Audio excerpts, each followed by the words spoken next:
क्या आपने कभी सोचा कि हमेशा ऐसा क्यों होता है? हमेशा ऐसा क्यों होता है कि एक ईसाई नन जब अपना सारा जिस्म ढांकती है तो उसे बड़ी इज्जत दी जाती है कि उसने अपने आप को ईश्वर के हवाले कर दिया,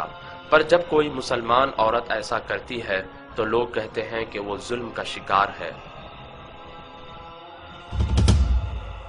हमेशा ऐसा क्यों होता है कि एक यहूदी या सिख दाढ़ी रखता है तो वो अपने धर्म का पालन कर रहा है, पर जब कोई मुसलमान दाढ़ी रखता है तो वो कट्टरपंथी कहलाता है।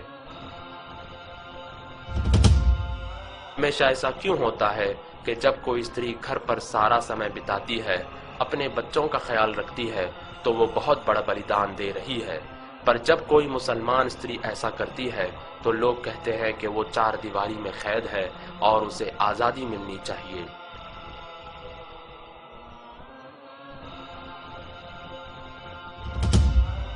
हमेशा ऐसा क्यों होता है कि जब कोई शिक्षक अपने सब्जेक्ट में आगे रहता है तो वो कामयाब शिक्षक कहलाता है, पर जब कोई मुसलमान लड़का इस्लामी शिक्षा में आगे रहता है तो उसका भविष्य बेकार समझा जाता है।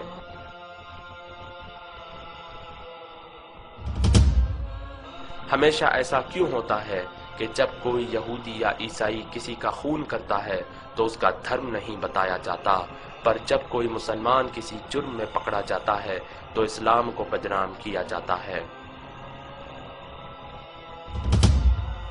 हमेशा ऐसा क्यों होता है कि कोई भी लड़की किसी भी तरह के कपड़े पहनकर कॉलेज जा सकती है, पर जब मुसलमान लड़की हिजाब पहनकर कॉलेज जाती है तो उसे गेट पर ही रोक दिया जाता है।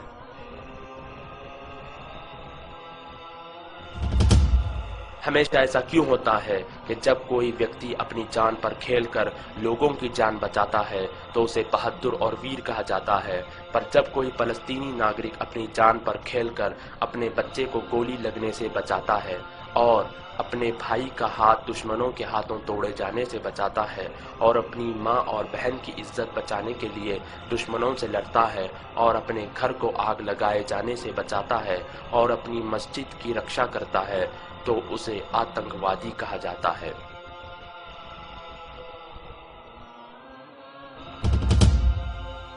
हमेशा ऐसा क्यों होता है कि हम किसी भी प्रकार की समस्या के लिए कोई भी समाधान ले लेते हैं, पर जब उसका उत्तर हमें इस्लाम में मिलता है तो हम इनकार कर देते हैं।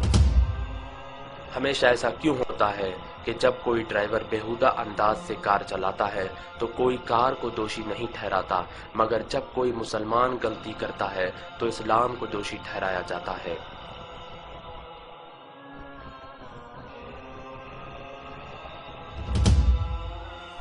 हमेशा ऐसा क्यों होता है कि लोग अखबार और मीडिया में बताई गई हर चीज पर यकीन कर लेते हैं, मगर कुरान में लिखी बातों पर सवाल करते हैं।